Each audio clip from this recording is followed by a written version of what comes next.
আমাদের রাষ্ট্র, আমাদের রাজনীতি, আমাদের রাজনীতিবিদ এবং আমাদের রাজনৈতিক দলগুলো নানাভাবে এখন দেশি এবং আন্তর্জাতিক যে সাইবার সন্ত্রাসী রয়েছে তাদের কবলে পড়েছে। এই সাইবার সন্ত্রাসীরা তারা কেউ বাংলাদেশী, হয়তোবা কেউ আমেরিকান, কেউ চাইনিজ, কেউ কোরিয়ান, কেউ হংকং। এই সন্ত্রাসীদের একটা গ্রুপ ব্যাংক লুট করছে, সেন্ট্রাল ব্যাংক লুট করছে। আমাদের মিলিটারির যে ওয়েবসাইটগুলো রয়েছে, সামরিক যে ওয়েবসাইটগুলো রয়েছে সেখানে তারা হ্যাকিং করার চেষ্টা করছে। সরকারি দপ্তরগুলোকে জিম্মি করছে। এই গেল একটা গ্রুপ। আরেকটা গ্রুপ নানা রকম পর্ন ভিডিও বানিয়ে, নানা রকম এআই দিয়ে পর্ন ভিডিও বানিয়ে বিভিন্ন রাজনীতিবিদ, আমলা, কামলা, সেনাপ্রধান থেকে শুরু করে সবাইকে জিম্মি করে যা মুখে আসে সেই কথাগুলো বলে পুরো দেশ সমাজকে একটা অশ্লীলতার জোয়ারে ভাসিয়ে দিচ্ছে। অন্যদিকে আমাদের সেই রাষ্ট্র ব্যবস্থার মধ্যে সেটা বাংলাদেশ ব্যাংক হোক, ডিজিএফআই হোক, কচুক্ষেত হোক, পুলিশ হেডকোয়ার্টার হোক, সেখানে এই সকল সাইবার সন্ত্রাসীদের কতগুলো হ্যান্ডস রয়েছে। এমনকি রাষ্ট্রীয় গোয়েন্দা সংস্থাগুলো ডিবি বলেন, এসবি বলেন, তারপরে এনএসআই বলেন, তারা এই যে হ্যান্ডসগুলো অর্থাৎ এ সকল প্রতিষ্ঠানে যে সকল দুর্বৃত্ত রয়েছে, ইনক্লুডিং আমাদের যে ন্যাশনাল টেলিকমিউনিকেশন মনিটরিং যে সেল রয়েছে এনটিএমসি, যেটাতে কর্নেল জিয়াউল হাসান ছিলেন, এটার মধ্যেও অনেক এই সাইবার সন্ত্রাসীদের এজেন্ট রয়েছে। তারা বিভিন্ন গুরুত্বপূর্ণ ব্যক্তির টেলিফোন কল, এরপর এই গোয়েন্দা সংস্থাগুলোর মধ্যে দুর্বৃত্তরা তারা বিভিন্ন জায়গাতে হানি ট্র্যাপ করে, ট্র্যাপ তৈরি করে, তারপরে কখনো কখনো ট্র্যাপও বলা যাবে না, একেবারে অস্ত্রের মুখে এমন কতগুলো ঘটনা তারা ঘটিয়ে আবার এই জিনিসগুলো সাইবার সন্ত্রাসীদের হাতে ছেড়ে দিয়ে তারপরে সেখানে কখনো কখনো শত শত কোটি টাকার ডিল তারা করে থাকেন। এবং এই কাজের কারণে কি হলো, আমাদের দেশে বাংলাদেশ ব্যাংকের মতো ব্যাংক লুট হয়ে গেছে এদের কারণে অনেকগুলো প্রাইভেট ব্যাংক, এগুলো পত্রপত্রিকা আসেনি, বহুবার লুট হয়েছে। অনেকগুলো কর্পোরেট হাউস তারা যারা এই ব্যবসায়িক লেনদেন করে তাদের ইমেল হ্যাক করে, কম্পিউটার হ্যাক করে শত শত কোটি টাকা তারা লুট করেছে। ব্যক্তিগত স্বাধীনতা যারা আছে, ফেসবুক ব্যবহার করেন, ইউটিউব ব্যবহার করেন, এখানে সেই তাদের যে হ্যাকিং এক্সপার্টনেস এটা ব্যবহার করে বহু পরিবারকে তছনছ করে দিয়ে এখন টোটাল দেশ, হোল কান্ট্রি, ইংরেজিতে যেটিকে বলা হয় ট্রাম্বলিং ইন ফেয়ার, ভয়ে থরথর করে কাঁপছে এই সন্ত্রাসীদের যন্ত্রণায়। এই সন্ত্রাসীদের কবল থেকে স্বয়ং প্রধানমন্ত্রী তারেক রহমান, তার স্ত্রী এবং তার কন্যা তারাও নিরাপদ নন। শেখ হাসিনা তার পরিবার নিরাপদ নন, আইজি সাহেব তার পরিবার নিরাপদ নন, তারপর সেনাবাহিনীর প্রধান, এমনকি ডিজিএফআইয়ের প্রধান তারাও নিরাপদ নন। মন্ত্রী সালাউদ্দিন সাহেব এখন স্বরাষ্ট্রমন্ত্রী, তিনিও নিরাপদ নন, অন্য কোনো মন্ত্রীও নিরাপদ নন। এরা যাকে ইচ্ছে তাকে জিম্মি করছে এবং যা ইচ্ছা তা বলে বেড়াচ্ছে। এবং এখনকার প্রযুক্তি এমন একটা অবস্থা হয়ে গেছে, যে কোনো মানুষের কণ্ঠ, যে কোনো মানুষের শরীর, মানে সব কিছু এখন এআই এর মাধ্যমে করা সম্ভব। তথ্য মানুষ জানতে চায়, এই তথ্যকে বিকৃত করে উপস্থাপন করার জন্য যে ধরনের প্রমাণপত্র, যেটা দেখলে আপনার মনে হবে যে এটা হয়েছে। যেমন আমি দুটো উদাহরণ দিই। সাম্প্রতিক সময়ে একটি গোলাপি বাস দুর্ঘটনা কবলিত হয়েছে, হানিফ পরিবহন এটি করেছে, এরকম একটা ভুয়া এআই দিয়ে তৈরি করা ফটোকার্ড ছেড়ে দেওয়া হয়েছে। কেউ বুঝতে পারেনি। আমি ১ম এটাকে বললাম যে, "দেখুন তো এগুলো সহ্য হয়। এআই দিয়ে একটা বাসকে কি করা হচ্ছে?" কিন্তু আমি বললাম এটা এআই নির্মিত। তারপরও এটা লক্ষ, লক্ষ মানুষ গালাগালি করছে যে, এই বাসের কি দরকার ছিল? এই যে মানুষের মধ্যে অস্থিরতা, মানুষের মধ্যে যে নেতিবাচক চিন্তা এবং মানুষ সবসময় মন্দ কথা শুনতে চাচ্ছে। এই যে মানুষের যে মনোজগতের একটা ব্যাপক পরিবর্তন, এটা এই সাইবার সন্ত্রাসীদের কারণে হচ্ছে। তারেক রহমান সাহেব কখন ভারতে যাবেন? ভারতের দিল্লির কোন হোটেলে তিনি থাকবেন? এটা সরকারি কর্মকর্তারা জানার আগে বাংলাদেশের কিছু সোর্স জেনে যাচ্ছে, এট দ্য সেম টাইম এই খবরগুলো সাইবার সন্ত্রাসীদের কাছে চলে যাচ্ছে। রাষ্ট্রের গুরুত্বপূর্ণ ব্যক্তিদের পারিবারিক জীবন, ব্যক্তিগত জীবন, এই তথ্যগুলো, তাদের ফাইন্যান্সিয়াল ট্রানজ্যাকশন, দেশি বিদেশের যত কিছু খবর যেগুলো সিক্রেটলি, মানে দেখা গেল ঘটনা সত্য, একেবারে ঘটনা সত্য, কিন্তু এগুলো প্রচার করাটা রাষ্ট্রের জন্য কল্যাণজনক হবে না, সমাজের জন্য ভালো হবে না, রাজনীতির জন্য ভালো হবে না। তো এইরকম বিষয়গুলো যেগুলো ডিজিএফআই এর কাছে থাকে, যেগুলো এনএসআই এর কাছে থাকে, যেগুলো এনটিএমসির কাছে থাকে, তারপর যেগুলো এসবির কাছে থাকে, ডিবির কাছে থাকে, সেই বিষয়গুলো এখন অনায়াসে উইদিন ১ মিনিটে সাইবার সন্ত্রাসীদের কাছে চলে যাচ্ছে। এই সন্ত্রাসীরা সে সকল তথ্য নিয়ে জায়গা মতো ফোন করছে এবং তাদের কাছে টাকা দাবি করছে এবং সেই টাকা অনেক ক্ষেত্রে তারা পেয়েও যাচ্ছে। যখন পাচ্ছে না তখন সেগুলো তারা আবার প্রচার করে দিচ্ছে, আবার সেই টাকা ওই যে বিভিন্ন সরকারি অফিসগুলোতে যারা জড়িত আছে তাদের মাধ্যমে এগুলো ভাগাভাগি হচ্ছে।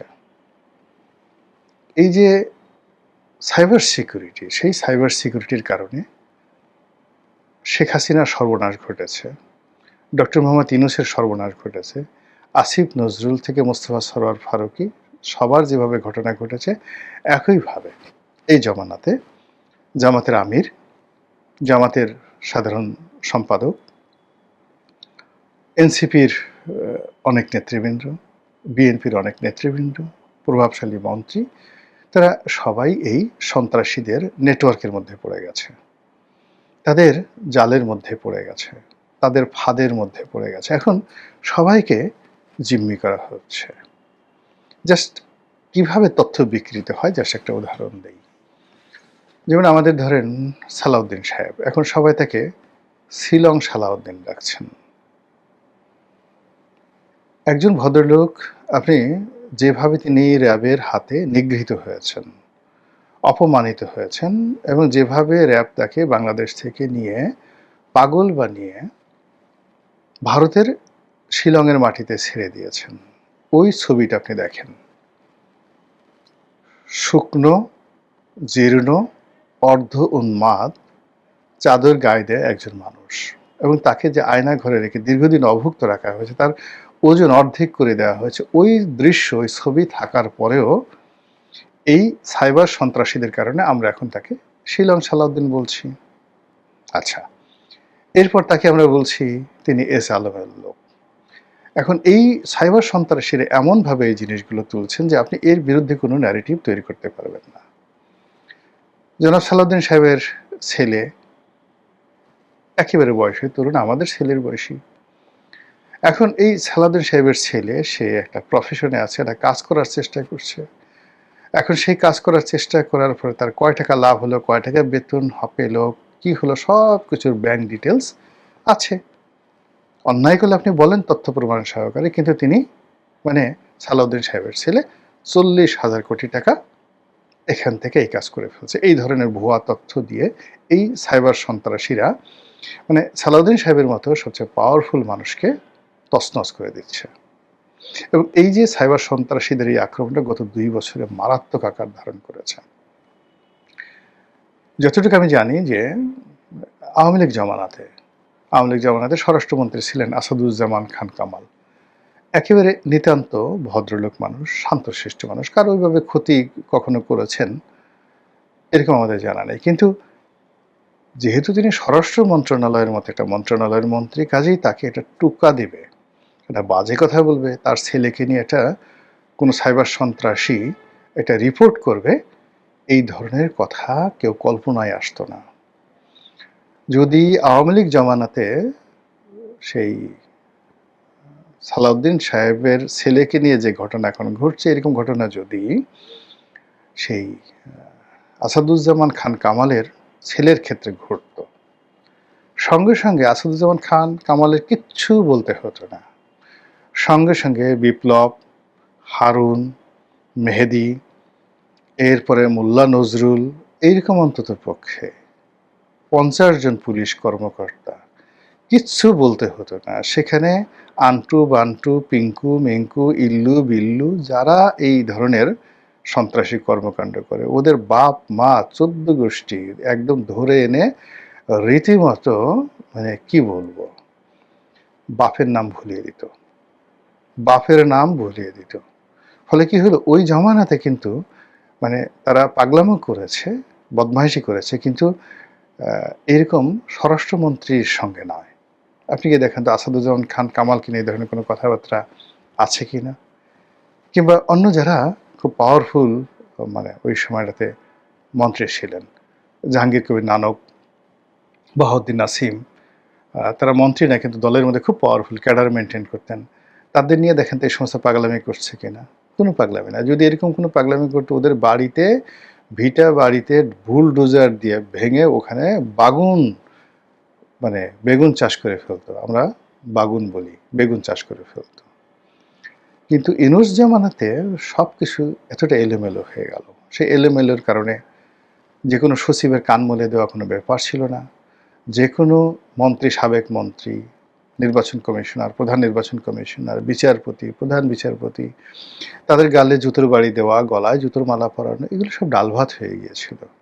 আর সেই ডালভাত হওয়ার কারণে এই টোটাল যে চক্র, মানে একটা মব চক্র, তার সঙ্গে একটা সাইবার সন্ত্রাসী, তার সঙ্গে একটা সন্ত্রাসী গ্রুপ, তার সঙ্গে অস্ত্রধারী গ্রুপ, তার সঙ্গে একটা পলিটিক্যাল গ্রুপ, রাজনৈতিক গ্রুপ, তারা সব মিলে যে সিন্ডিকেশনটা গড়ে তুলেছিল ইউনুস জমানাতে, সেই ভূত এখনো পর্যন্ত যায়নি, বরং আরও বেড়ে গেছে।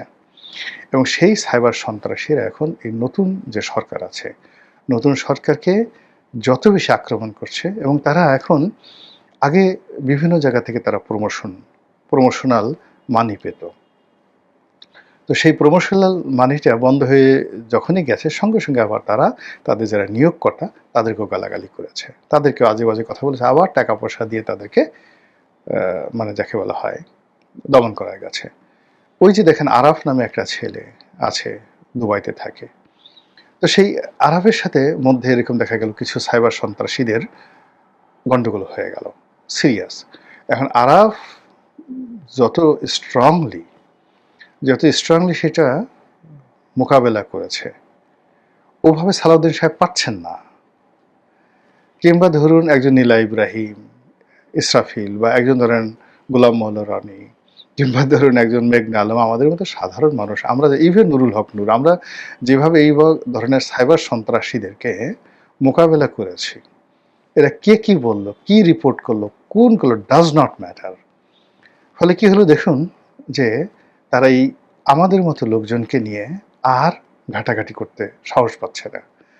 কিন্তু তারেক রহমান সাহেবের মতো মানুষ, জুবাইদা রহমানের মতো মানুষ, জাইমা রহমানের মতো আমাদের কন্যা, সালাউদ্দিন সাহেব বা তার ছেলে, কিংবা অন্য যে সকল মন্ত্রী মিনিস্টার রয়েছে, নিতান্ত ভদ্রলোক মানুষ, ইনক্লুডিং মানে অনেক ভদ্রলোক মন্ত্রী তো আছেন না, তাদেরকে নিয়ে বা এই যে ইভেন ধরেন যে সমস্ত লোকজন ভবিষ্যতে ভালো কিছু আশা করবে, যেমন পার্থ আছেন, তো এদেরকে জিম্মি করে প্রত্যেক মুহূর্তে এই সাইবার সন্ত্রাসীরা নানা রকম কর্মকাণ্ড করে যাচ্ছে, এবং ডে বাই ডে এই সন্ত্রাসী কর্মকাণ্ড বাড়তে বাড়তে এখন এমন একটা অবস্থা হয়ে গেছে যে রাষ্ট্র কি রাজনৈতিক দলগুলো চালাচ্ছে, বিএনপি চালাচ্ছে, নির্বাচিত সরকার চালাচ্ছে, নাকি সাইবার সন্ত্রাসীরা চালাচ্ছে, এটি আর কয়দিন পরে মানুষজন প্রকাশ সেই প্রশ্নগুলো করতে থাকবে।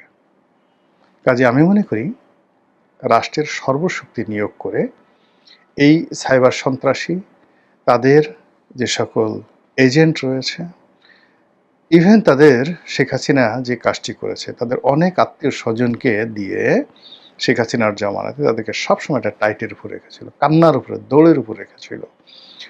তো সেই জিনিসটি আমার কাছে মনে হচ্ছে যে বাংলাদেশে শক্তের ভক্ত নরমের জম।